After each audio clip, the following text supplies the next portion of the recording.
Warahmatullahi wabarakatuh. Bismillahirrahmanirrahim. Assalamualaikum warahmatullahi wabarakatuh. Waalaikumsalam warahmatullahi wabarakatuh. Mohon nanti admin kalau kira-kira nanti suara saya kurang jelas dikasih tahu supaya nanti kadang-kadang kalau online begini saya keenakan jelaskan semua, tenang nggak dikasih tahu kan ternyata nggak kedengaran suaranya. Baik.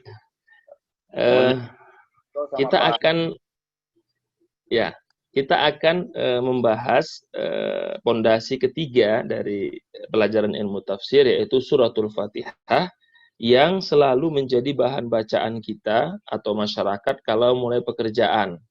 Bahkan sampai kirim puji, kirim doa, salah satu yang dikirim adalah surat Al-Fatihah. Apa sebenarnya kandungannya? Itu yang akan coba kita jelaskan, serta mengambil beberapa hukum terkait dengan surah Al-Fatihah. Sebelumnya saya akan bacakan ayatnya untuk mengambil pahala dan barokah membaca Al-Quran. A'udzu billahi minasyaitonir rajim. Bismillahirrahmanirrahim. Alhamdulillahi rabbil alamin. Arrahmanir rahim. Maliki yaumiddin.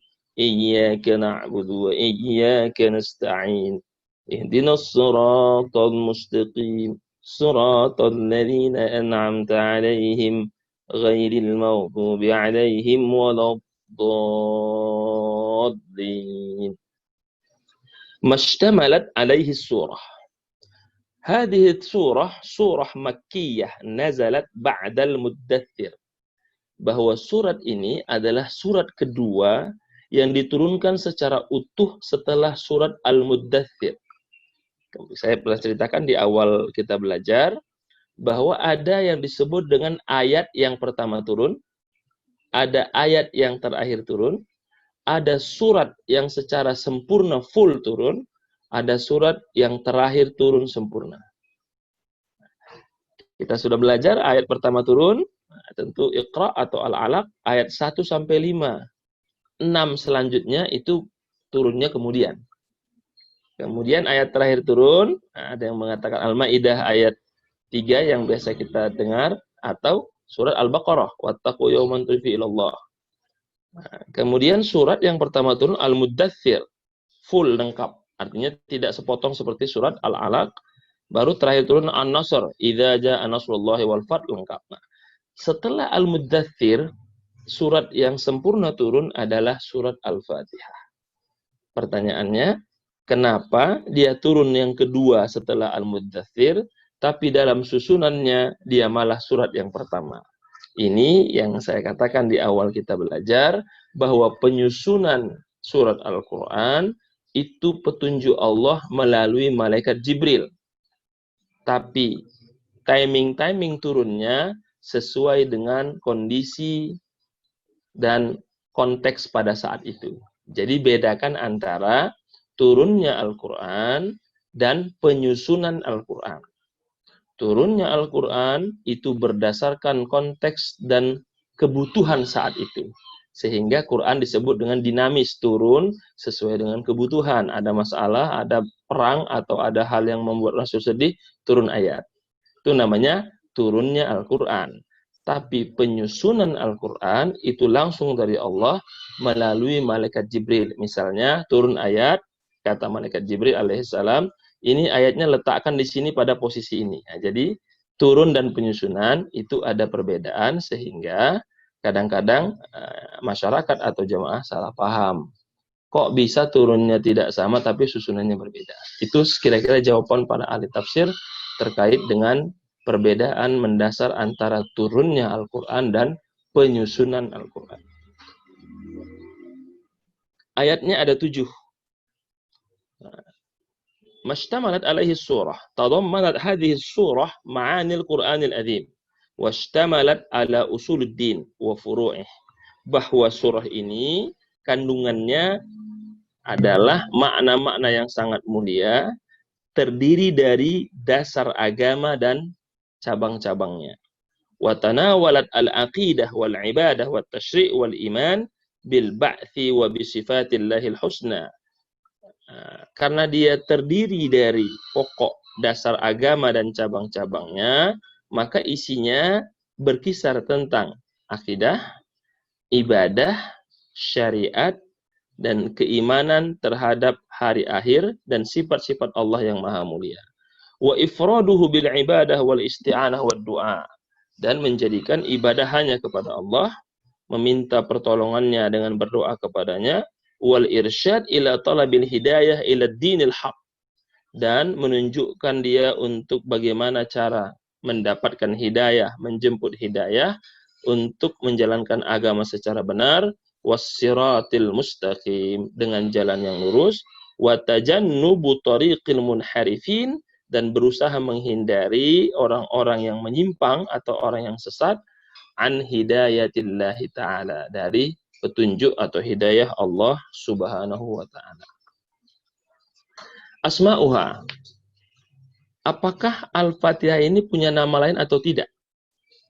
Qala Al-Qurtubi, berkata Imam Al-Qurtubi, salah satu ulama tafsir yang tafsirnya menjadi referensi rujukan bagi para ahli tafsir. Siapa itu? Imam Al-Qurtubi. Nama tafsirnya Al-Ahkam, hukum-hukum Al-Quran yang mulia, oleh Imam Al-Qurtubi. Qala Al-Qurtubi lil Fatihati 12 isman. Ada 12 nama untuk surat Al-Fatihah ini. Yang pertama, dia katakan disebut Al-Fatihah disebut dengan surat sholat. Kenapa? Karena dia wajib dibaca setiap sholat. Yang kedua, dia dikatakan suratul hamdi, surat puji-pujian, karena memang isinya memuji kebesaran Allah Subhanahu wa taala. Dikatakan juga suratnya Fatihatul Kitab, surat pembuka, maka namanya Fatihah. Nah, iftitah artinya pembuka, surat pembuka. Karena memang setiap membaca Al-Quran diawali dengan membaca Al-Fatihah. Kemudian dikatakan juga sebagai Ummul Kitab,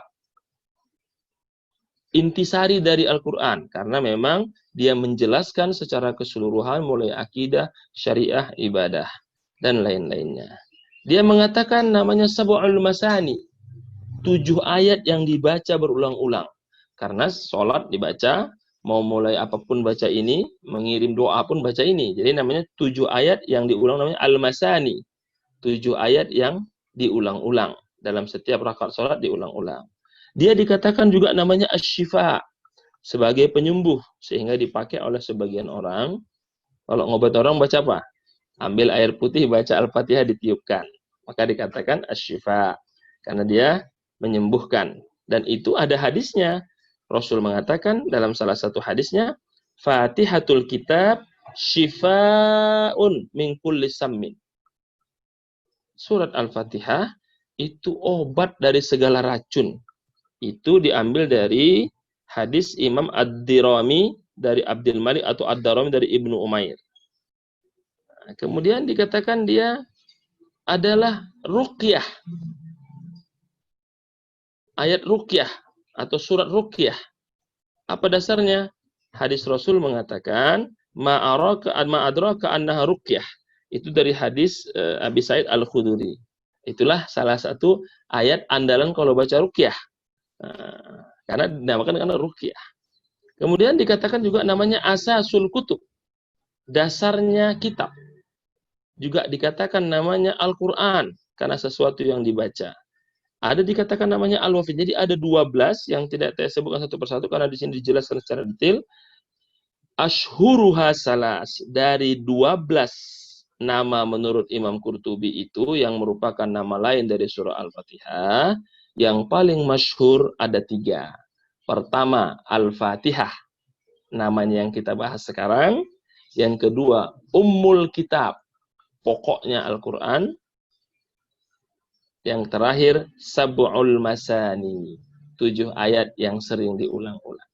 Jadi, dari 12 nama lain Al-Fatihah, As-Shalah, Alhamdu, kemudian Fatihatul Kitab, kemudian Ummul Kitab, Ummul Quran, Sab'ul Masani, kemudian Ar-Ruqyah, Asy-Syifa, Asasul Kutub, Asasul Fatihah, Al-Wafiyah, dan Al-Kafiyah, dan lain-lainnya. Dari 12 itu 3 yang paling masyhur. Apa itu? Al-Fatihah, Ummul Kitab, dan Sab'ul Masani. Al-Fatihah artinya pembuka, Yang umul kitab artinya pokok atau induknya Al-Quran. Kalau di kitab biangnya Al-Quran. Yang ketiga adalah sab'ul masani, 7 ayat yang diulang-ulang. Fadluha. Apa keutamaan surah Al-Fatihah? Thabata fil ahadits sahihah fadlul Fatihah.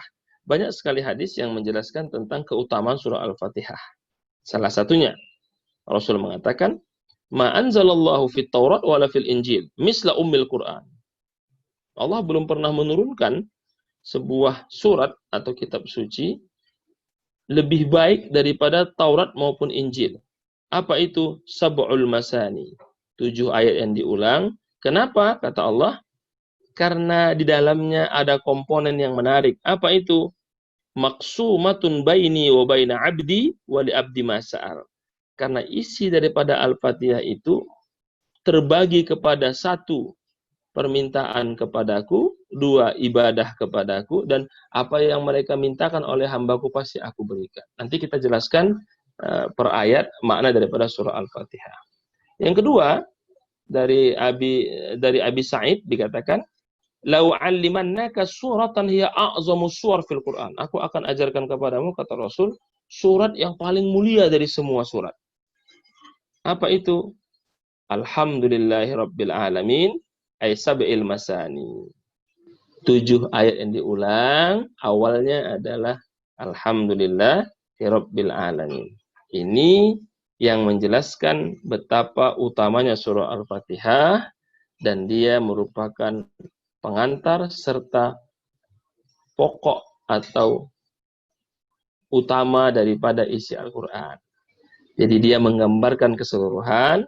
Kalau di kita, ya kalau undang-undang dasar preambul ya, pembukaan, kira-kira begitu. Kalau biasanya supaya mudah kita mengingatnya. Dilanjutkan, kalimat-kalimat penting dalam kalimat ini. Yang pertama, alhamdu, itu adalah pujian. Yang kedua, ar-Rahman ar-Rahim, sifat Allah. Kemudian yang ketiga, Maliki Yaumiddin, yaitu hari pembalasan. Yang keempat, Iyyaka na'budu wa iyyaka nasta'in, ibadah dan berdoa kepada Allah. Yang kelima, ihdinas siratal mustaqim, memohon ditunjukkan jalan yang lurus.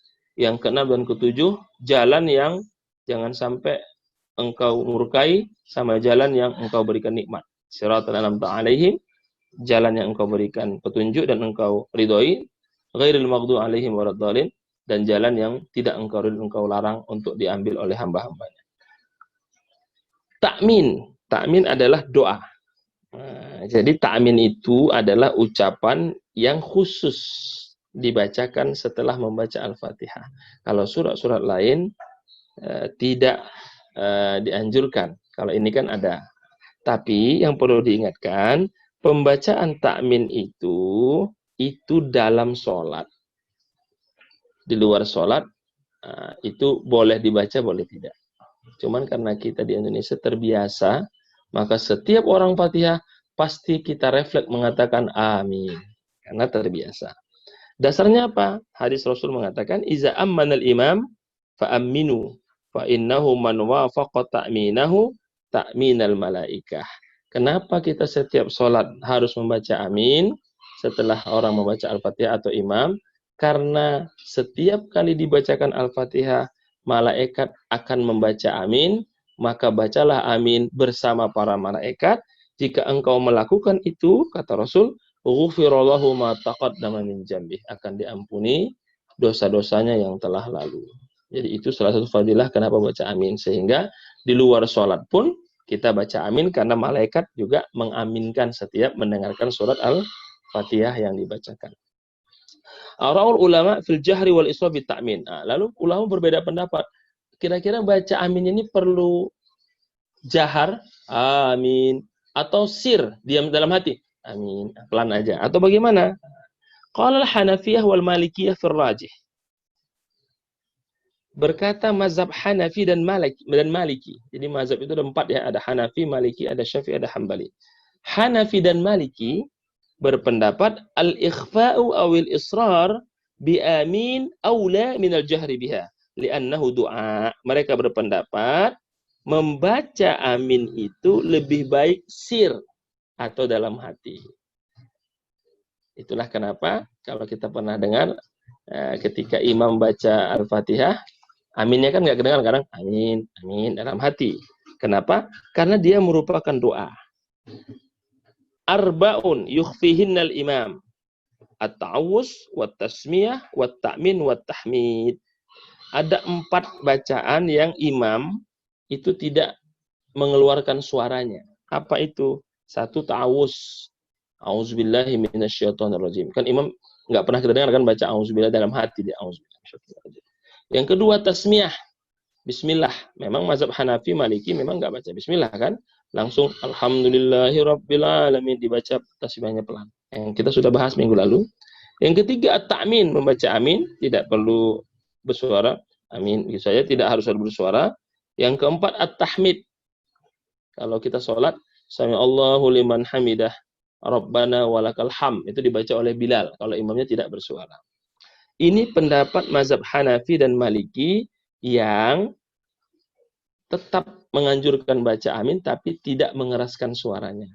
Sedangkan mazhab Syafi'i dan Hambali, anna at-ta'mina sirran fi sholati sirriyah wa jahran yajharu fihi bil qiraah wa yu'amminul ma'mum ma'a ta'mini imamihi.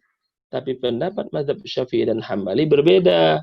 Kalau sholatnya sir, zuhur asar, tidak perlu bersuara, karena imam tidak bersuara. Tapi kalau sholatnya jahar, ada suara, maghrib, isya, dan subuh, maka bersama imam mereka harus baca amin. Amin. Maka imam juga baca amin. Ini pendapat mazhab Syafi'i. Jadi, kalau ditanya hukum membaca amin setelah baca Fatihah, semua ulama sepakat dianjurkan. Tapi dalam hal sholat, dikatakan sangat dianjurkan untuk dibaca. Mazhab Hanafi Hambali tidak bersuara, tapi tetap dibaca. Syafi'i Hambali bersuara. Itu dibaca ketika sholatnya bersuara, tapi tidak dibaca seperti pendapat mazhab Hanafi dan Hambali ketika sholatnya tidak bersuara. At-tafsir wal bayan. Ini dia penjelasannya. Arsyadana Allah Ta'ala ila an nabda' kulla a'malina wa aqwana bil basmalah. Fahiyya matlubah li zatiha. Muhaqqaqah lil isti'anah bismihil a'zam. Kita dianjurkan untuk memulai setiap apa yang kita kerjakan dengan membaca basmalah. Minimal. Sempurnanya membaca Al-Fatihah atau surat Al-Fatihah. Kenapa? Karena semua itu bagian dari bentuk ketaatan kita dan permohonan kita kepada Allah Subhanahu wa ta'ala. Wa 'allamana subhanahu kaifa nahmaduhu ala ihsanihi wa ni'amihi fahuwa sahibus sana' biha. Dan kita diajarkan untuk mengucapkan rasa syukur kepada Allah apa? Alhamdulillahi rabbil alamin.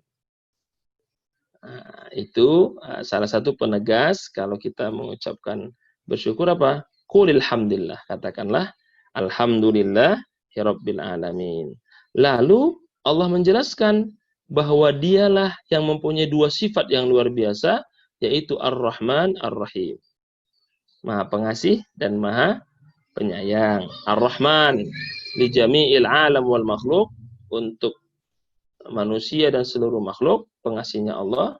Ar-Rahim khas bil mu'minin, khusus bagi orang-orang mukmin saja. Maliki yaumiddin, malikul mulki wa rabbul awalim wal mawjudat kullaha. Ketika dikatakan dia sebagai maliki yaumiddin, dia adalah penguasa pada hari pembalasan, yaitu pada hari kiamat. Kalau rabbul alamin, itu berarti dia Tuhan semesta alam, dan menggunakan kalimat alamin jamak, itu berarti Tuhan dari seluruh alam yang ada. Baik alam benda mati, benda hidup, alam semesta, alam raya, itu semua. Maka kalimatnya Rabbul Alamin. Tuhan semesta alam, segala alam apapun, itu pastilah tuannya atau pemiliknya Allah Subhanahu wa ta'ala. Iyyaka na'budu wa iyyaka nasta'in, itu bagian daripada kita beribadah kepada Allah, lalu meminta pertolongan kepada Allah. Ihdinas siratal mustaqim adalah bentuk permohonan kita untuk mendapatkan hidayah. Di sini dijelaskan bahwa hidayah itu ada 2. ada hidayah yang mengarah kepada kebaikan, disebut dengan golongan orang yang dapat hidayah. Ada yang tidak mendapat hidayah atau mendapat hidayah tapi menyesat, itu sebenarnya golongan kesesatan, sehingga disebut dengan fariqul huda, fariqud dhalal. Nah, pertanyaannya, ada berapa tingkatan hidayah? Dari kalimat ihdinas shiratal mustaqim, ada 5. Pertama, disebut dengan hidayatul ilham al-fitri, yaitu hidayah atau ilham yang diberikan sebagai fitrah manusia. Apa itu? Wa takunu litifli mundu wiladatihi fa huwa yahussu bil hajah ila at-ta'am wasyarab fa yasrukhu taliban lahu in ghafila anhu walidahu. Jadi hidayah atau petunjuk naluriah, nah, bahasa Indonesianya ya, hidayah ilham al-fitri, yaitu yang dimiliki oleh anak-anak kecil. Makanya anak ketika lahir kan disuruh itu mencari air susu ibunya. Terus kalau kepingin apa-apa nangis, berarti lagi pingin makan, pingin minum. Nah, kalau sudah selesai minum diam. Nah, dia merasakan melalui pendekatan naluriahnya. Ini namanya hidayah ilham al-fitri, yaitu petunjuk Allah secara naluriah. Yang kedua, hidayatul hawas, yaitu petunjuk Allah dalam panca indera. Ini disebut dengan mutammimah lil hidayatil ula. Dia merupakan penyempurna dari hidayah sebelumnya. Kalau yang pertama hidayah naluriah, yang kedua hidayah panca indera. Nah, ini nanti yang membuat dia semakin berbeda dengan hewan atau makhluk yang lainnya. Yang ketiga, hidayatul aqli, hidayah akal. Jadi orang sering salah paham. Saya belum dapat hidayah. Oh, siapa bilang? Udah diajak ngaji, dikasih sharean jadwal ngaji, nggak mau ngaji, berarti dia bukan tidak dapat hidayah, memang nggak mau mengambil hidayah. Kita lihat, hidayah ketiga apa? Hidayah akal. Nah, setelah diberikan hidayah naluriah, hidayah panca indera, yang ketiga apa? Hidayatul aqli, hidayah akal. Fal insan khuliqa madaniyan bit-tab'i liya'isha ma'a ghairi. Diberikan dia hidayah akal untuk berpikir, untuk mencari solusi ketika dia tergelincir. Apa contohnya sekarang ini? Kita susah ngaji, akal berpikir, oh online, itu solusinya kan begitu. Yang keempat, hidayatud din, petunjuk agama. Nah, ini baru yang kita pelajari sekarang ngaji tafsir. Al-hidayah allati la tukhti wal masdar alladhi la yadil, yaitu petunjuk yang tidak mungkin salah dan sumber yang tidak mungkin sesat. Faqad yukhti'ul aqlu, kadang-kadang hidayah akal bisa salah. Maka dia terjebak pada hawa nafsu, maka perlu hidayah agama. Nah, artinya pencarian akal terhadap kebenaran itu harus dibimbing oleh hidayah agama. Karena pencarian akal bisa jadi salah. Itulah kenapa ketika ahli filsafat mencari Tuhan, dia nggak bisa menemukan. Plato, Socrates akhirnya kan meninggal dalam kebingungan tidak menemukan Tuhan. Nah, karena dia hanya menggunakan akal. Perlu ada bimbingan hidayah agama. Setelah hidayah agama, ada satu hidayah lagi yang paling tinggi. Apa itu? Hidayatul ma'unah wat taufiq lisayri fi tariqil khairi wan najah. Nah, ini yang paling penting. Kalau tadi diberikan hidayah naluriah, kemudian hidayah panca indera, hidayah akal, itulah membuat dia menjadi manusia. Karena akal menjadi penentu dengan hewan lainnya. Baru hidayah agama membuat dia manusia yang berjalan di atas kebenaran. Tapi yang paling penting, hidayatul ma'unah. Mendapatkan hidayah karena pertolongan Allah dan petunjuk Allah dan berjalan sesuai dengan rencana Allah. Inilah hidayah yang paling tinggi. Nah, jadi dia menggunakan akalnya. Benar gak orang itu alasannya? Berarti saya berbuat baik. Tapi gimana ya? Semua orang sudah begitu, mau gimana? Kan kadang begitu ya, misalnya, janganlah kita korupsi misalnya. Karena korupsi itu merusak diri dan merusak bangsa. Secara akal benar, saya nggak mau korupsi. Lalu, tapi gimana yang lain begitu semua? Ya udahlah saya ikut aja. Maka perlu ada hidayah agama. Perlu ada hidayah agama Biar orang semua berbuat maksiat, yang penting saya berbuat baik. Kan perlu hidayah agama. Sampai di situ cukup kan? Berarti dia tetap berbuat baik sesuai dengan apa yang dia yakini. Karena agama mengatakan, ya mau orang semua mengatakan salah, kalau agama kan benar, ya berpegang pada itu. Tapi dalam perjalanannya, bertemu dia sama orang-orang ahli agama lagi. Oh enggak, ada beda pendapat. Ini haram, ini makruh. Ini mana yang benar? Maka perlu hidayatul ma'unah. Nah, itu nanti yang bertanya apa? Hidayah yang Allah berikan kepada hati nurani kita. Allah berikan kita untuk mendapatkan taufik. Oh, ini menenangkan saya ambil ini sajalah. Meskipun ada pendapat, saya ambil yang terbaik. Karena ini petunjuk dari Allah Subhanahu wa ta'ala. Artinya, hidayah kelima ini lebih khusus dari hidayah agama. Karena nanti level keempat, ketika dia mempertahankan agama kan banyak cobaan. Ada penafsiran, ada ini, kok kayak ini beda, ini kayak ini kok beda lagi. Maka ada hidayah terakhir, yaitu hidayah ma'unah. Dan itulah makna terdalam dari kalimat ihdinas siratal mustaqim. Ya Allah, tunjukilah kami jalan yang lurus, jalan pada level tertinggi, yaitu hidayah pertolongan Allah untuk berjalan sesuai dengan rencana Allah. Yang kelima ini yang nanti disebut dengan lazzatul iman. Mendapatkan lezatnya dia menjadi orang beriman. Mendapatkan nikmatnya dia menjalani agama ini. Ini hidayah yang paling tinggi yang merupakan permintaan kita kepada Allah dalam kalimat ihdinas siratal mustaqim. Hanya ya Allah berikan kami atau tunjuki kami jalan yang lurus. Kemudian apa dasar bahwa kita harus minta hidayah kepada Allah? Yaitu firman Allah dalam surah Al-Qasas ayat 56 dan surah Al-Baqarah ayat 272. Apa itu? A'udzubillahi minasyaitonirrajim. Laisa 'alaika hudahum. Muhammad, engkau tidak bisa memberikan hidayah kepada mereka. Walakinnallaha yahdi may yasha. Allah lah yang memberikan hidayahnya. Nah, ini sering dipahami, udah enggak usah diajari tuh orang. Kan hidayah milik Allah, kita mah hanya nyampaikan. Iya, hidayah milik Allah itu hidayah yang kelima.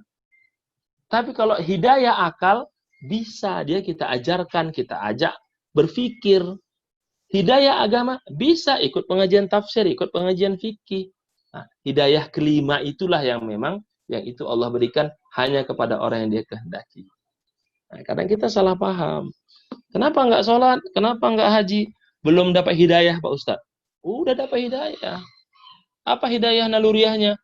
Ya bahwa dia dengan telinga sudah dengar. Banyak orang pergi haji jadi baik.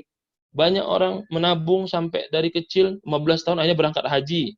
Banyak orang jual gorengan bisa. Itu kan dia mendengar dengan panca inderanya. Baru akalnya berpikir. Wah kalau dia bisa berangkat kenapa saya nggak bisa berangkat? Tapi nggak usah lah. Malas. Nah, berarti kan dia yang tidak mengambil hidayah itu. Terus kemudian, tapi gimana begini. Datang hidayah agama. Enggak, pergi aja. Itu kan panggilan Allah. Kalau kita mau, insya Allah. Kita mau enggak pergi haji? Oh, saya mau. Maka Allah akan mudahkan. Jadi dia sudah ada hidayah. Tapi hidayah tertinggi yang belum dia dapatkan. Nah, jadi maksud ayat ini dikatakan, engkau tidak bisa memberikan hidayah. Maksudnya hidayah yang Allah berikan hidayah tertinggi agar dia berjalan di atas perintah Allah dan berjalan sesuai dengan rencana Allah. Itu makna dari ihdinas siratal mustaqim, tunjuki kami jalan yang lurus. Bukan yang disalahpahami sekarang. Itu agama Islam, agama nggak benar. Oh kenapa? Wong tiap hari minta ditunjukin jalan yang lurus. Kenapa? Ya berarti jalannya nggak lurus. Nggak begitu. Itu artinya tunjuki kami jalan yang lurus, hidayah yang paling paripurna. Itu hidayah level kelima, berjalan sesuai dengan perintah Allah, dan berjalan sesuai dengan rencana Allah Subhanahu wa ta'ala.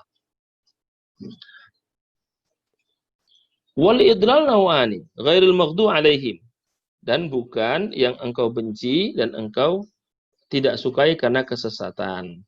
Apa dikatakan di situ? Kesesatan itu ada dua. Yang pertama, dia sesat karena ketidaktahuannya. Yang kedua, dia sesat karena pilihannya. Lihat kalimatnya. Sesat karena ketidaktahuannya, ini bisa kita perbaiki. Tapi sesat karena pilihannya, inilah yang perlu kita doakan. Karena pilihannya. Nah, ketika dikatakan, ya Allah, berikan kami hidayah, agar kami tidak terjerumus kepada kesesatan, maksudnya kepada kesesatan karena ketidaktahuan kami, tapi masih bisa diperbaiki dengan belajar dan diingatkan. Tapi yang paling bahaya, agar kami tidak tersesat karena kesengajaan kami. Ini yang paling bahaya. Nah, dia dikatakan di sini, ad-dhalal naw'ani. Al-awwal, an yakuna sababu ad-dhalal huwa an yadillal insan fayahkumullahu alaihi bizalika fid dunya. Yang pertama, karena dia sesat, karena ketidaktahuan dia, maka Allah memberikan peringatan kepadanya. Sedangkan yang kedua, ayakunal idlal sababan lid-dhalal, yakni sababuhu ikhtiyarul insan wa huwa an yakhtaral insan tariqal inhiraf. Karena memang dia memilih untuk sesat. Jadi kalau ada dikatakan saya belum dapat hidayah, bukan. Dia sudah diberikan potensi hidayah, tapi dia tidak mengambilnya karena dia mengambil kesesatan kategori kedua, yaitu sesat atas pilihannya sendiri. Hal-hal yang perlu diambil terkait dengan surat ini. Yang pertama, la yujadu fil Qur'an ayah biduni makna au faidah au hikmah. Tidak ada ayat dalam Al-Qur'an yang menjelaskan begitu detail kecuali Al-Fatihah, sehingga Fatihah menjelaskan semuanya, mulai dari tadi segala puji bagi Allah, kemudian Allah Maha Pengasih Maha Penyayang, Allah yang memiliki hari pembalasan, kepadanya kita beribadah dan memohon pertolongan, kemudian kita diminta memohon kepada Allah diberikan jalan yang lurus, jalan yang pada level hidayah yang kelima, sesuai dengan perintah Allah dan rencana Allah, dan kita mendapatkan jalan yang Allah berikan petunjuknya, bukan jalan yang Allah murkai dan Allah ingkari karena itu sesat. Sesat itu karena ketidaktahuan dan itu bisa diperbaiki. Sesat karena pilihannya sendiri. Itu yang perlu kita berdoa kepada untuk mendapatkan hidayah pada level kelima yang Allah berikan kepadanya. Poin-poin penting adalah yang pertama, kaifiyatu hamdillah. Bagaimana cara kita mengucapkan pujian kepada Allah. Maka mengucapkan pujian kepada Allah, kalimat paling mudahnya adalah alhamdulillahi rabbil alamin. Itu yang sempurna. Jadi kalau misalnya dipuji dapat rezeki, maka ucapan sempurna adalah alhamdulillahi rabbil alamin. Nah, boleh nggak minimal? Boleh. Apa? Alhamdulillah. Itu minimal.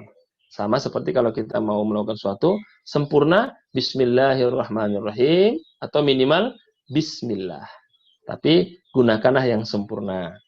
Yang kedua, apa hukum membaca Al-Fatihah dalam sholat? Ulama beda pendapat. Pendapat pertama mengatakan, Imam Hanafi, bahwa tidak wajib baca Al-Fatihah dalam sholat. Baik sholat sendiri maupun sholat berjamaah. Kenapa? Mazhab Hanafi berpendapat, yang penting bacaannya berbahasa Arab. Tidak harus Al-Fatihah.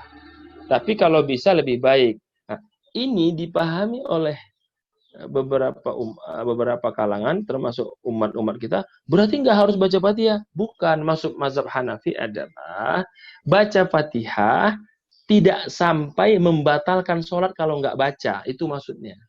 Jadi menurut mazhab Hanafi, kalau orang sholat tidak membaca Al-Fatihah, tapi membaca ayat-ayat Allah, maka sholatnya sah. Itu maksud tidak wajib membaca surat Al-Fatihah. Kenapa? Karena perintahnya dalam Al-Quran, a'udzubillahi minasyaitonirrajim, faqra'u ma tayassara minal Qur'an. Bacalah beberapa ayat dari Al-Quran. Jadi menurut mazhab Hanafi, tidak diwajibkan baca Fatihah, bukan berarti nggak baca. Mazhab Hanafi pasti baca. Tapi kalaupun nggak baca, tidak membatalkan sholat. Sehingga pendapat ini, bagi orang yang mau sholat, tapi dia tidak tahu bacaan Fatihah, taunya hanya subhanallah, maka menurut mazhab Hanafi, sholatnya sah. Jadi dia takbiratul ihram, Allahu Akbar, bacanya subhanallah, ruku subhanallah, sujud subhanallah, sampai salam, semua subhanallah. Itu menurut mazhab Hanafi sah. Yang penting bukan bahasa lain, dia harus bahasa Arab. Itu sebenarnya makna daripada kalimat tidak wajib membaca Al-Fatihah. Artinya, kalau tidak baca Fatihah, tidak membatalkan sholat. Tapi tetap mazhab Hanafi baca Fatihah. Semua pengikutnya baca Fatihah. Cuman dia mengatakan tidak wajib membaca Al-Fatihah. Kalau dia berjamaah, maka dia tidak perlu baca Fatihah. Kenapa? Karena bacaan Fatihah sudah dibaca oleh imamnya. Sehingga pendapat mazhab Hanafi ini mempermudah orang yang ingin taubat. Saya mau taubat Pak Ustaz, tapi nggak tahu bacanya. Udah ikut aja jemaah. Terus saya ngapain? Udah ikut aja. Baca amin aja. Yang dibaca imam itu udah mewakili apa yang kamu baca. Nah, ini ternyata pendapat ini mempermudah orang yang mau taubat tapi belum punya ilmu untuk sholat. Nah, ikut aja sholat. Terus yang kedua, sholat sendiri bagaimana? Baca aja subhanallah cukup. Nah, pendapat ini yang melatar belakangi mazhab Hanafi bahwa tidak wajib baca Al-Fatihah. Artinya kalau nggak baca Fatihah tidak batal sholatnya. Tapi pendapat tiga mazhab, siapa itu? Maliki, Syafi'i, Hambali, wajib baca Al-Fatihah. Sehingga orang yang tidak bisa baca Al-Fatihah berarti tidak bisa sholat, maka perlu belajar. Ini yang kita pakai. Bahwa wajib baca Al-Fatihah. Surat pendek nggak wajib, tapi Al-Fatihah wajib dibaca. Tapi ada perbedaan. Madhab, kan tadi Hanafi tidak wajib baca Al-Fatihah. Berarti orang yang baru belajar agama bisa pakai pendapat ini. Tapi pendapat mazhab Maliki, Syafi'i, Hambali wajib baca Al-Fatihah. Berarti kalau nggak bisa baca, belajar dulu. Kan begitu? Tapi tiga orang dari Syafi'i, Hambali, dan Maliki ini berpendapat lagi. Kalau Syafi'i wajib setiap rakaat baca sholat, wajib semua, tidak boleh ada yang ketinggalan. Kan begitu? Sementara Maliki, Hambali mengatakan wajib yang baca Fatihah. Tapi kalau sholat sendiri, kalau sholat berjamaah yang dibaca imamnya bersuara maghrib, isya dengan subuh, ataupun sir, itu tidak wajib baca Fatihah karena ada imam yang membacakan. Tapi kalau sholat sir, zuhur, asar wajib baca Fatihah. Nah, itu perbedaan mereka. Tapi mereka sepakat Fatihah wajib dibaca dalam sholat. Bedanya, kalau Syafi'i semua rakaat wajib dibaca, mereka sepakat. Tapi ketika sholat berjamaah yang bersuara, maka kalau bersuara, imam baca, makmum nggak perlu baca. Menurut Maliki dan Hambali, tapi Syafi'i tetap baca. Makanya kan kita sering kan, kalau habis sholat, amin, kita baca Fatihah dalam hati. Karena kita mengambil pendapat mazhab Asy-Syafi'i. Itu perbedaannya. Jadi saya ulang, mazhab Hanafi mengatakan tidak wajib baca Al-Fatihah, sehingga orang yang tidak bisa baca apapun, yang penting lafaz Allah atau kalimat-kalimat Allah. Sedangkan mazhab Syafi'i, Hambali, Maliki wajib membaca sehingga dia harus belajar surat Al-Fatihah. Tapi dari tiga orang ini, Syafi'i mengatakan wajib dalam setiap kesempatan apapun, sholat sunnah, sholat sendiri, jamaah wajib baca Fatihah. Sedangkan Maliki, Hambali, kalau yang sifatnya berjamaah bersuara, dia tidak wajib baca Fatihah di rakaat pertama dan kedua karena bersuara. Tapi ketika keempat baca lagi mereka Al-Fatihah sendiri. Tapi tidak semuanya. Tapi tiga-tiga ini sepakat Fatihah bagian yang tidak boleh dihilangkan dalam membaca ketika dalam sholat. Yang ketiga, istihdaru ma'anil Fatihah. Pentingnya kita membayangkan atau menerjemahkan arti dari surah Al-Fatihah. Tapi bukan berarti sholat pakai terjemah ya. Artinya dianjurkan sekali setelah kita paham Fatihah, ketika sholat kita menyerapi artinya. Misalnya Bismillahirrahmanirrahim. Kita sudah tahu dalam benak kita dengan nama Allah yang Maha Pengasih dan Maha Penyayang. Alhamdulillahirabbil alamin. Terbayang di benak kita segala puji bagi Allah. Kemudian Maliki Yaumiddin, dalam hati kita apa? Bahwa Allah yang akan menghitung segala perbuatan pada hari kiamat. Nah, jadi dianjurkan sekali untuk menghadirkan dalam hati kita makna-makna Al-Fatihah agar semakin khusyuk. Makanya baik metode Abu Sangkan, Ustadz Sambo, ketika ditanya apa rahasia khusyuk sholat, salah satunya kita harus paham artinya agar menambah kekhusyuan kita. Tapi bukan dibaca artinya. Itulah yang dilakukan oleh Mas Roy tahun 2005 ya, sholat bilingual. Itu tidak boleh karena wajib menggunakan bahasa Arab. Yang keempat, qira'atu ghairul Arabi. ajmal ulama sepakat bahwa la tujzi, tidak boleh dalam sholat membaca menggunakan selain bahasa Arab. Karena bahasa Quran adalah bahasa Arab. Kalau kita terjemahkan baca bilingual nggak boleh, tetap tanpa arti. Di hati kita ada artinya. Yang kelima, membaca amin, bahwa setiap mendengarkan bacaan Fatihah dalam sholat disunnahkan makmum membaca amin. Bahkan imam pun juga membaca amin. Beberapa poin sebelum nanti tanya jawab. Kalimat dalam Fatihah itu mempunyai makna luar biasa. Ketika dikatakan alhamdulillahirabbil alamin, itu pujian kepada Allah. Hamidani abdi, hambaku sedang memujiku. Ar-Rahmanir Rahim, majadani abdi, hambaku sedang memuliakanku. Maliki yaumiddin, hambaku sedang meyakiniku, maka apa yang dia minta aku akan berikan. Nah, pada surat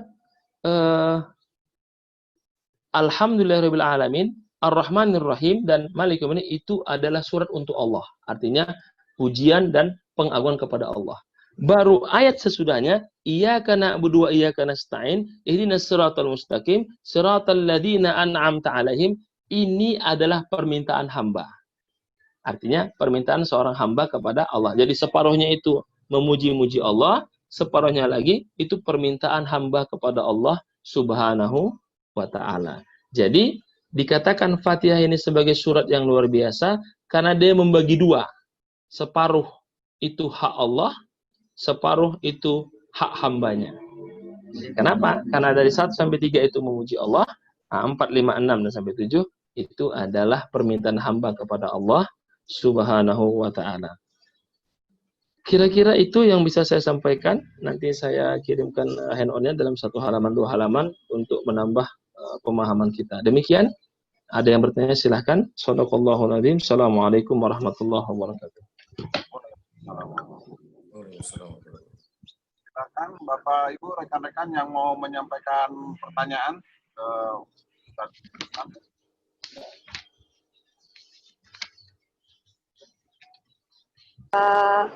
Halo, Assalamualaikum warahmatullahi wabarakatuh. Warahmatullahi wabarakatuh.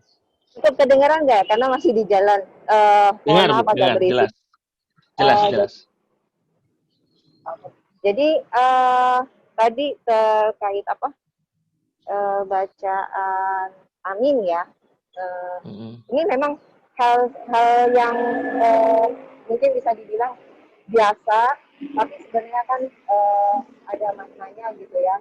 Nah pada saat sholat, kalau perempuan itu kan ada intonasi suaranya ya Pak Ustadz ya. Misalnya harus merendahkan suaranya gitu kan. Ya. Kalau saya ini kebiasaan saya, jadi kayak ngikut-ngikut misalnya suaranya keras amin, saya ikut tapi amin dalam intonasi perempuan gitu loh, amin. Apakah itu dibenarkan? Kadang-kadang sih cukup dalam hati atau hanya berbisik aja. Nah, yang dibenarkan yang mana Pak Ustadz? Baik, terima kasih Ibu Anita ya. Jadi perkataan amin ini oleh mazhab Hanafi dan Maliki tidak perlu bersuara, cukup dalam hati, tapi bibirnya bergerak. Artinya diucapkan tapi tidak mengeluarkan suara atau seperti berbisik, kan begitu. Sedangkan mazhab Syafi'i Hambali, pada sholat yang ada suara keluar suaranya, tapi pada sholat yang tidak ada suara maka cukup baca untuk dirinya sendiri. Seperti sholat zuhur kan kita baca masing-masing itu. Al-Fatihahnya kan, ya aminnya untuk diri kita saja, bergerak bibir kita bahwa kita sedang membaca. Untuk perempuan biasanya secara fikih tidak dianjurkan bersuara kalau ada makmum laki-laki. Kapan mereka bersuara? Kalau makmumnya sama-sama perempuan. Misalnya ibu berjamaah, kan ada sekarang beberapa majelis taklim itu dia jamaah perempuannya aja semua, imamnya perempuan juga, tapi perempuan semua. Kan sempat kemarin viral itu, tersebar khotib Idul Fitri perempuan. Langsung orang bilang, wah haram itu, masa perempuan khotib, telah terjadi sekulerisasi. Wah ribut semua. Baru diklarifikasi, itu untuk sholat Idul Fitri perempuan semua. Ya boleh kan begitu. Cuman kesalahannya spanduknya diletakin di tengah jalan ya jadi fitnah begitu. Nah, jadi orang salah paham. Nah, jadi Ya. kalau ibu tanya kapan boleh? Boleh kalau jamaahnya perempuan, tapi kalau tidak diwakili oleh jamaah laki-laki. Ibu cukup mengucapkan dalam hati dengan gerakan bibir. Gerakan Bagaimana bibir kalau saja ya. refleks? Bagaimana kalau refleks? Refleks kan ada?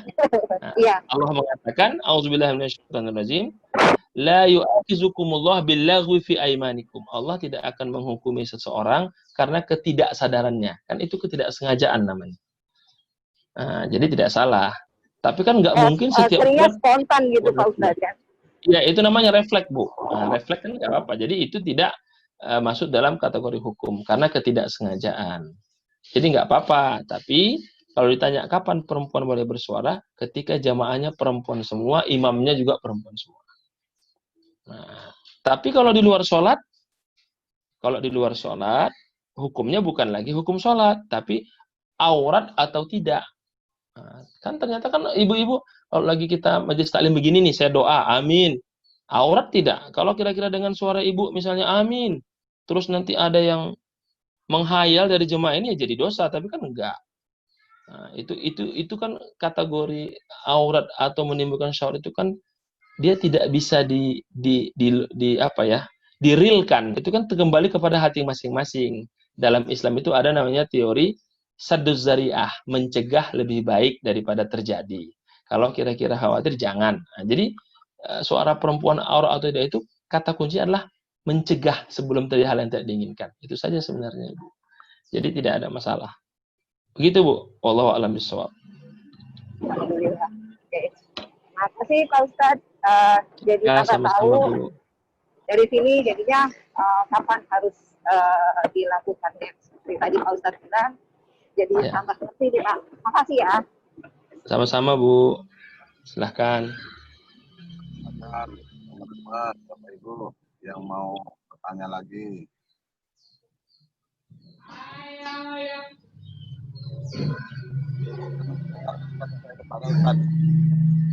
Ya, silakan, Pak. Pengalaman Ustadz nih ya, pada sholat Idul Fitri atau Idul Adha Ya. gitu ya, asing-asingnya pembacaan surat yang lain di rakaat pertama, kemudian dilanjut di rakaat kedua gitu, Ustadz, nyambung gitu loh.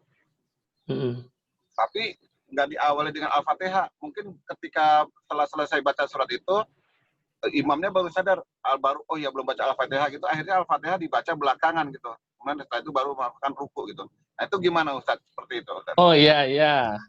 Nah, iya, betul. Jadi gini Pak, sebelum saya jawab pertanyaan Bapak ini memang pernah terjadi. Yang paling gampang gini, bagaimana kalau sholat id, imamnya lupa takbir yang 7 kali itu? Nah itu kan pertanyaan juga itu. Sering ditanya orang itu kan. Nah, kan begitu? Nah, orang yang imamnya 7 kali, dia takbir misalnya 6 kali, kan suka kadang-kadang lupa. Itu tidak membatalkan sholat. Karena takbir itu hanya bagian dari penyempurna sholat id, tapi tidak membatalkan sholat. Bisa dibayar dengan sujud sahwi oleh imamnya kalau dia mau, kalaupun tidak ya nggak perlu. Itu yang pertama. Ya, itu sering ditanya itu. Terus bagaimana dengan imam yang saking asyiknya membaca, dia baca surat baru Al-Fatihah. Selama dia baca sebelum ruku, sah itu. Enggak apa-apa. Itu kan hanya urutan. Tapi tidak lazim, tapi tidak membatalkan sholat. Yang jadi masalah, dia ingat setelah ruku, itu baru membatalkan sholat menurut mazhab Syafi'i, Hambali, Maliki, karena wajib membaca surat Al-Fatihah dalam setiap sholat. Jadi tidak ada masalah, Pak. Yang penting dibaca sebelum ruku. Nah, cuman nanti imamnya ada pilihan, sujud sahwi boleh, karena dia lupa urutannya. Kalaupun nggak apa-apa. Itu hanya anjuran karena dia ada kelupaan membaca Al-Fatihah, tapi bukan meninggalkan baca, tapi lupa baca urutannya. Jadi tidak membatalkan sholat. Karena dia masih baca Al-Fatihah dan belum ruku. Demikian Pak. Allah a'lam bishawab. Baik, terima kasih Ustadz atas jawabannya.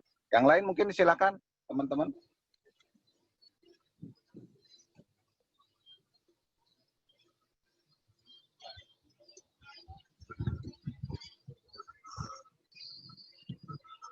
Cukup Pak ya? Ustaz, Nah, itu ada bertanya.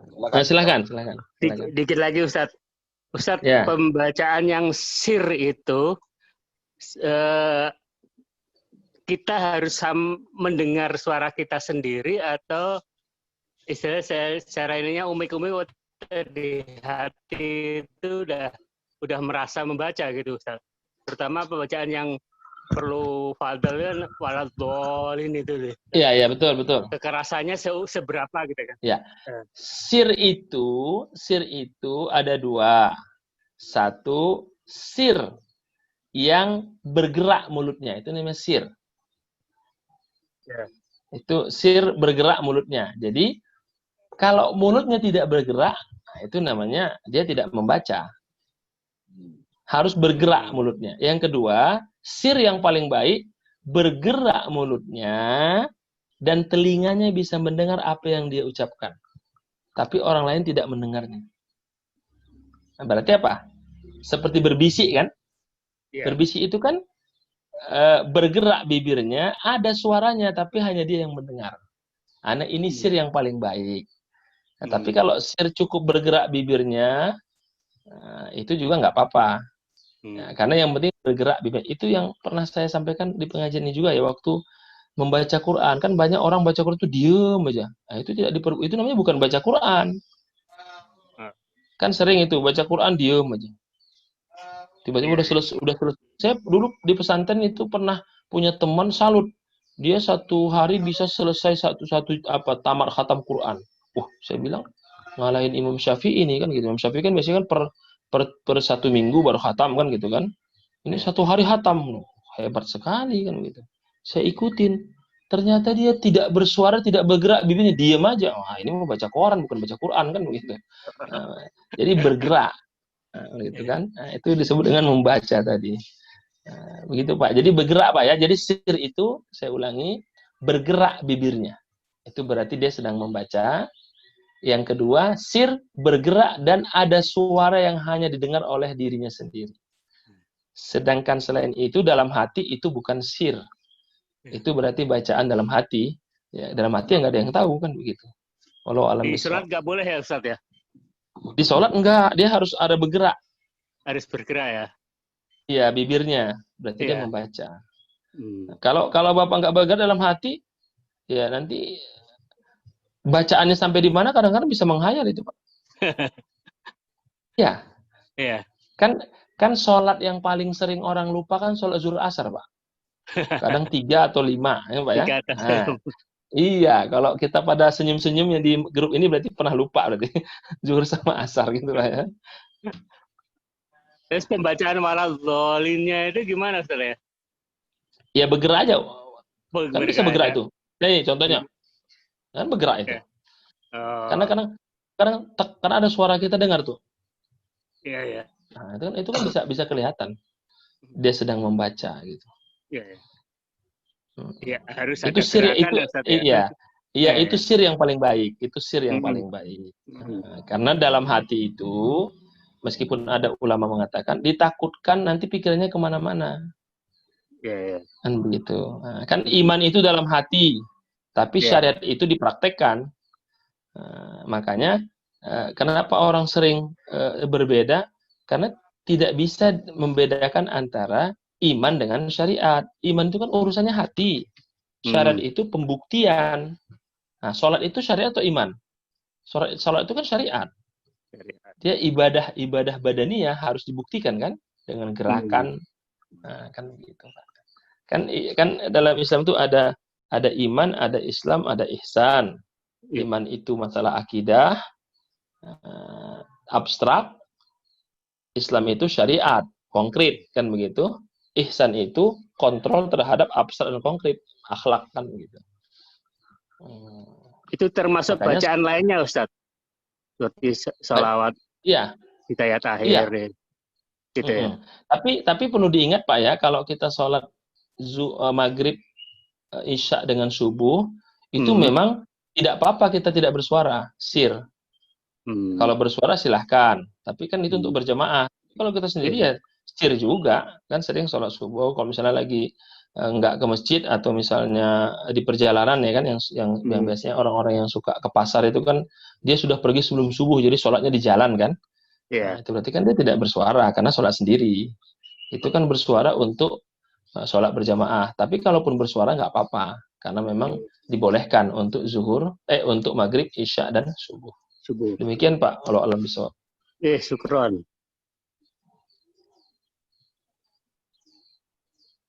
Cukup Pak, saya kasih penutup ya cukup. Sebelum ini. Baik, para jamaah Ibu sekalian, mudah-mudahan pembahasan hari ini memberi kita gambaran bahwa surat Al-Fatihah itu kenapa menjadi sangat luar biasa. Dari hadis-hadis tadi yang saya bacakan, memang artinya luar biasa. Jadi pantaslah sebagian masyarakat kita kalau mengirimkan doa, salah satunya mengirimkan surah Al-Fatihah. Karena dari segi arti dan makna, itu memang harapan dan doa kepada Allah Subhanahu wa Ta'ala.